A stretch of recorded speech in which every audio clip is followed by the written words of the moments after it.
안녕하세요. 김용갑의 경제부동산입니다. 더 좋은 방송을 하도록 구독, 좋아요, 댓글 알림 부탁드립니다. 우리은행 야단났다. 오늘 1시 한국은행 긴급 발표. 우리은행이 압수수색과 인사태풍, 외화 비상 등으로 창사 이래 최대 위기를 맞고 있습니다. 자기자본 비율이 심각한 수준에다가 은행 연체율과 카드 연체율이 1위입니다. 최근 금융사고와 횡령사고로 은행이 큰 타격을 받고 있는데 유동성 위기까지 더해진다면 1금융권 지위가 흔들릴 수 있습니다. 한국은행은 최근 은행들의 유동성 문제와 달러 급등의 무한 양적 완화를 긴급 발표하였습니다. 피 같은 내 예적금은 안전할까요? 유료상담은 010-2616-6276 제가 직접 메소타미가 입지를 전해드립니다. 지금 바로 전화 주십시오. 자, 우리은행 야단났다. 오늘 1시 한국은행 긴급 발표. 지금 보면 우리은행 횡령사고에다가 약간의 유동성 문제에다가 여러 가지가 지금 겹치고 있습니다. 은행장도 바뀌고. 자, 여기 보시면 우리은행 최대 위기. 지금 금감원 검찰이 쌍방 압박. 지금 6개월 동안 조사를 벌였어요. 정기검사까지 포함해가지고. 보통은 이제 일정 부분 끝나거든요. 정기 수시검사를 계속했다는 것은 횡령 문제가 그만큼 심각해졌다는 거고, 오죽하면 압수수색 하겠어요. 한 건이 아닙니다. 지금 1금융권에서는 일어날 수도 없는 상황이 터진 거죠. 그리고 가뜩이나 연체율이나 이런 것들이 상당히 높아서 1금융권 내에서는 건전성도 제일 안 좋아요. 무너지는 건 순간이죠. 그렇게 되면 오죽하면 쌍방 압박을 할까요? 먼저 우리은행 최대 위기, 압수수색, 금융당국의 정기검사, 추가 연장 해서 계속 압박을 했죠. 자, 6월부터 정기 수시검사, 이거 이제 어느 정도 끝난 것 같습니다. 지금 시국 상황이 너무 안 좋잖아요. 그래서 내년 초에 우리은행, 제가 보기에는 아주 꽤 상당히 심각한 걸로 알고 있어요. 우리은행이 내년 초에 발표. 자체 문제점에 정치, 경제 요즘 요동치고 있지 않습니까? 자, 이런 것들의 유동성 위기가 따라붙는다면 더 어려워지겠죠. 인사태풍, 신뢰 위기입니다. 지금 구원투수 정진원 이분이 이제 최종 선정됐는데 12월에 임원 인사들 그리고 조직 개편 이게 함께 계속 발표가 될 거로 보여져요. 여기서 가장 중요한 게 조직 쇄신입니다. 왜냐하면 자꾸 사고 터지니까요. 세대 교체. 가장 큰 문제가 횡령 사건 아닙니까? 어떻게 믿고 맡기겠어요? 한 번도 아니고. 유동성 이걸 돌파를 해야 합니다. 유동성 문제, 건전성 문제도 다른 1금융권에 비해서 우리은행이 좋지 않아요. 자, 외화 비상. 특히 최근에 이 달러가 1430, 40까지 막 급등을 해버렸잖아요. 이것 때문에 외국인 자금이 엑소더스. 그래서 달러 유동성의 위기를 겪고 있습니다. 이건 우리은행만의 문제가 아니라 우리나라 모든 은행들의 문제점인데 특히 지금 상황이 좋지 않은 은행들은 더 심하겠죠. BIS 자기자본 비율 계속 떨어져요. 내 자본 비율이. 가뜩이나 우리은행은 1금융권에서 자기자본 비율이 꼴찌입니다. 4대 은행 중에서. 건전성에 어떤 난관이 있다고 보여지죠. 최근 우리은행 사태는 자 1금융권에서 있을 수 없는 일들이었어요. 여기 한번 보실래요? 우리은행 부실채권, 단기차입금, 연체율. 지금 이거 보면 4대 시중은행 BIS 자기자본 비율 현황을 봤어요. 신한은행 계속 지금 좋아지고는 있죠. 자, 작년에 비해서 지금 2분기에 비해 1분기가 좋아졌는데 18.25, 국민은행 18.18, 하나은행 17.64, 우리은행은 16.39. 지금 압도적으로 제일 안 좋아요. 특히나 이 태형건설 아직 끝나지 않았습니다. 장단기 차입금에서 이 우리은행의 문제가 뭐냐면 이게 단기 차입금, 빠른 시일 안에 받아야 할 단기 차입금이 거의 100%에 해당돼요. 엄청나네요. 720억 원. 지금 단기 차입금 색깔이 연한 건데 좀 어마어마하죠. 압도적 1위죠. 그리고 우리은행, 하나은행 연체율 쭉 봤더니 국민, 신한, 하나, 우리은행이 제일 높네요. 그죠? 좀 연체율 더 올라갔잖아요. 22년 대비 23년이에요. 이제 23년 3분기 대비 24년 3분기 최근 거죠. 카드사 연체율 추이. 지금 우리 카드가 0.56% 뛰면서 1.78 연체. 카드 연체는 상당히 안 좋아요. 그렇게 되면 은행이 힘들어지겠죠. 자, 역시 1위입니다. 일반 연체율도 1위, 카드 연체율도 1위. 자, 그런데 이제 정작 중요한 문제는 그게 아니었죠. 검찰 우리은행 본점 압수수색까지 했는데 여기 보니까 금융사고가 터졌고요, 횡령사고가 터졌고요. 그로 인해서 이제 이미지죠. 어떻게 믿고 맡기겠습니까, 국민들이? 아니, 저는 우리은행 개인적으로는 좋아해요. 우리은행도 뭐 이금융권에 비한다면 우리은행 많이 튼튼하죠. 괜히 또 이렇게 말했다가 우리은행은 아주 뭐 지금 당장 문 닫아야 하고, 이건 아니고, 여러분들이 알고 있는 이금융권들, 새마을금고, 저축은행, 상호조합, 얘들하고는 급이 달라요. 또 지방은행들 있죠. 걔들하고 비교한다면 우리은행은 양반이죠. 그런데 지금 여기 금융사고, 횡령사고는요, 이금융권도 잘 안 나요. 이게 뭔 짓거리예요, 이게. 이런 은행은 그냥 페널티를 강력하게 줘야 돼요. 어떻게 1금융권에서 보세요. 2025년 네 번째 발생한 금융사고. 부동산 이면 계약 대출 금액보다 그냥 더 이렇게 대출해주고 자기들 멋대로 6월 달에 100억, 8월 달에 165억, 9월 달에 55억, 11월 달에 25억. 지금 4번 스트레이트로 금융사고가 터졌고요. 횡령사고. 손태승 전 우리금융지주 회장 친인척이 부당하게 대출을 받았는데 은행장, 경영진 이 부당대출 당국에 보고도 안 하고요. 오히려 한표거리가 돼가지고 도왔어요. 은행 운영진이 결부된 범죄행위죠. 피의자 신분으로 구속된 거죠. 자, 은행 타격이 받습니다. 그러면 우리은행의 신뢰는 추락을 하고, 솔직히 1금융권 자격이 맞나 할 정도로, 물론 2금융권보다는 훨씬 안전하다고 했어요. 제가 또 돈 빼가지고 다른 데 넣지 마세요. 그건 아니고, 다만 지금 야단난 건 맞아요. 지금 이제 1월 달에 어떤 발표가 나올지 금감원의 발표를 좀 지켜봐야 할 필요가 있겠죠. 금감원 명령으로 대출까지 중단, 얼마나 건전성에 문제가 있으면 횡령사고 때문만이 대출을 중단한 게 아니에요. 자체적으로 중단한 것처럼 말했지만 사실상 제가 보기에는 관치금융인데, 이 관치금융을 뭐라고 하는 게 아니라 오죽하면 정말 대출해줬다가 문제가 생길까봐 중단시켜버린 거예요. 건전성이 워낙 안 좋으니까. 정기검사에서 자본 비율이 너무 악화됐어요. 경영지표도 심각하고.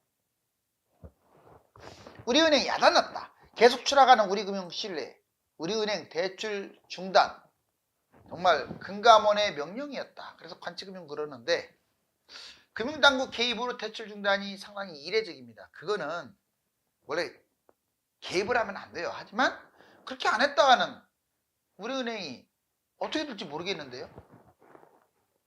대출 전면 중단, 자발적 조치가 아니다. 우리은행 대출 속도 차원에서 사태를 수습하려고 이렇게 대출해 주다가는 우리은행이 연체율도 아까 높았잖아요. 그래버리면 이거 무너지는 거 순식간이에요. 총체적 부실입니다. 한마디로 경영지표가 훨씬 나빠요.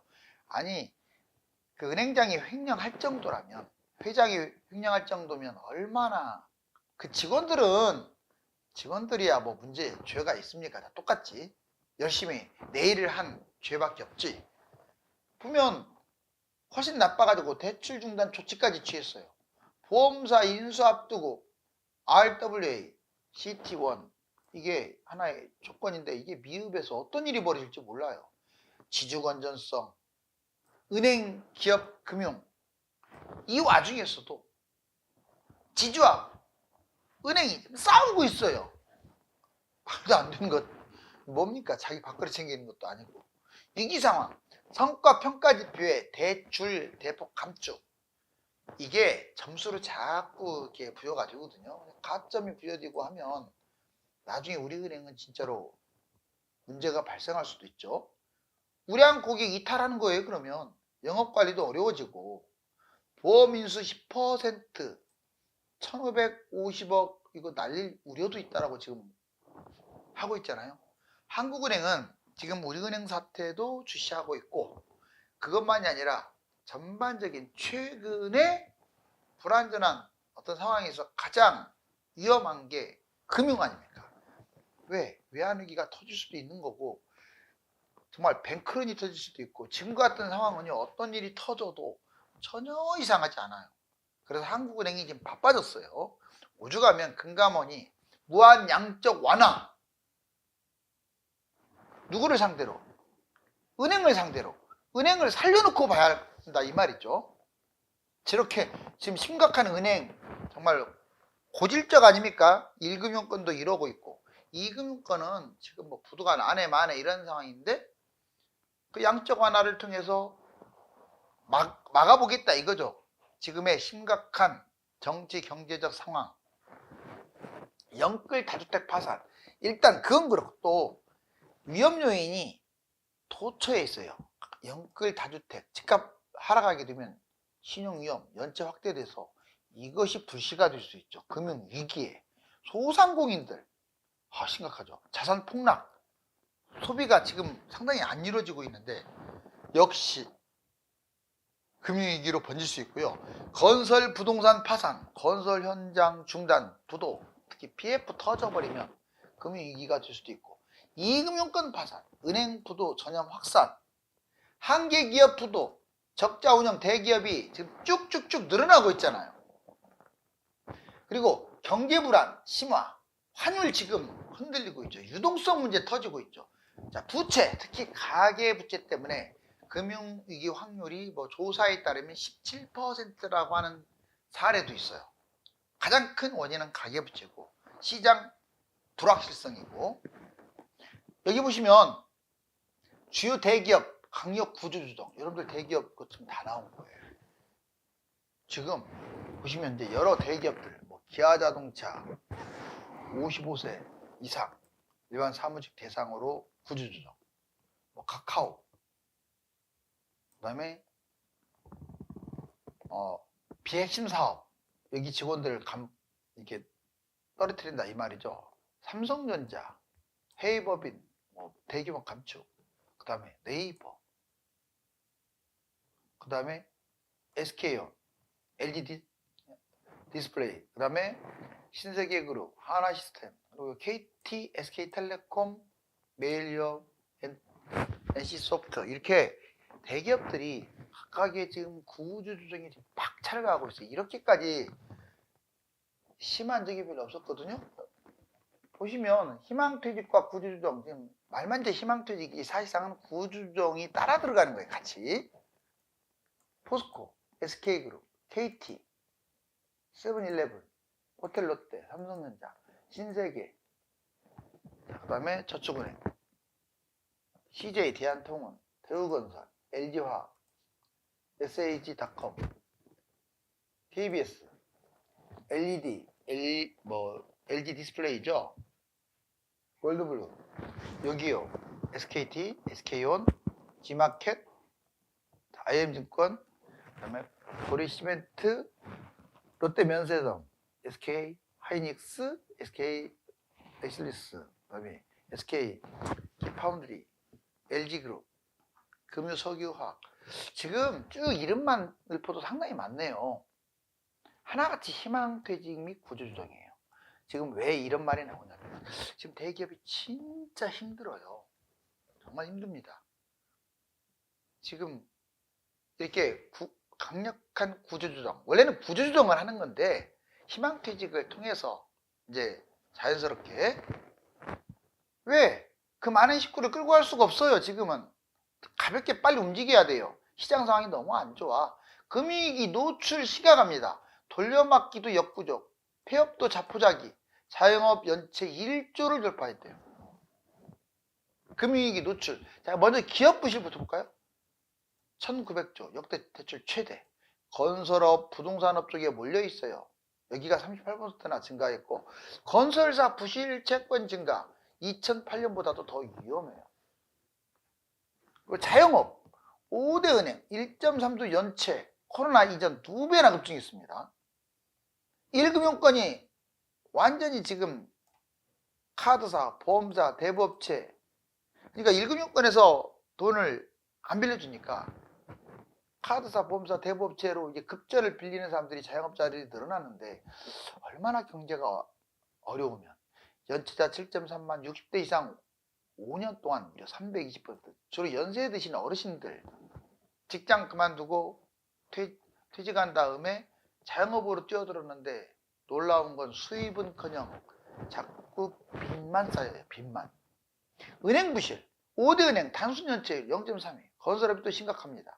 이금융권은요 심각해요. 저축 11%, 새마을 7%, 신협 6%, 이게 뭡니까 연체율이.